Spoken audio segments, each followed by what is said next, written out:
યાત્રાધામ ચાંદોદમાં નર્મદાજી પ્રાગટ્ય દિનની ઉજવણી કરવામાં આવી।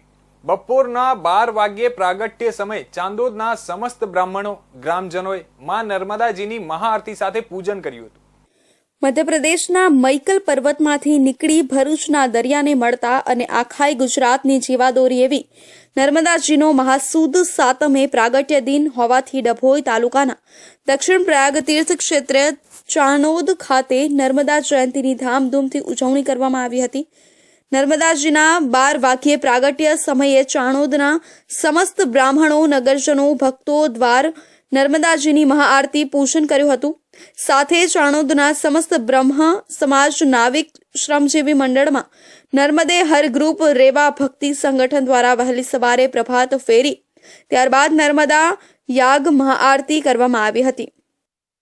મધ્યપ્રદેશ અમરકંટક પર્વત પરથી ઉત્પન્ન થનાર માં નર્મદાજી કે જે સંપૂર્ણ ગુજરાત, રાજસ્થાન તથા મધ્યપ્રદેશના જીવાદોરી તરીકે વહન કરતા રહે છે કે જેમના પાવન સાનિધ્યમાં રહીને ઘણા બધા જ ભક્તાર્થીઓ એમની કૃતજ્ઞતાને અનુસરીને ચાલતા રહે છે। અને એવો સંપૂર્ણ ગુજરાતની અંદર પણ ખૂબ મહત્ત્વનું ચાણોદ ગામ કે જે દક્ષિણ પ્રયાગ તીર્થ છે। ભાવિ ભક્તો શ્રાદ્ધ આદિ કર્મ યોજાનાર છે અને શ્રાદ્ધાદિ કર્મની પૂર્તિ માટે નર્મદાજીનું મહત્ત્વ અહીંયા ખૂબ વિશેષ છે। અને નર્મદાજીનો પુણ્યનો દિવસ, નર્મદાજીનું ઋણ અદા કરવાનો દિવસ એટલે મહાસુદ સપ્તમીનો દિવસ કે જે નર્મદાજીનો પ્રાગટ્યોત્સવ પણ કહેવાય। સાથે જ બપોરે નાવિક શ્રમજીવી મંડળ દ્વારા નગરમાં ડીજેના તાલ ભક્તિમય વાતાવરણ સાથે નગરમાં માતાજીની ચુંદડી યાત્રા નીકળી હતી।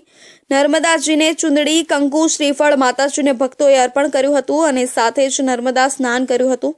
ચાણોદના તમામ પ્રસિદ્ધ ઘાટના કાંઠા કિનારા ઉપર નર્મદા જયંતિના પાવન દિને શ્રદ્ધા ભક્તિપૂર્વક ઉજવણી કરાઈ હતી।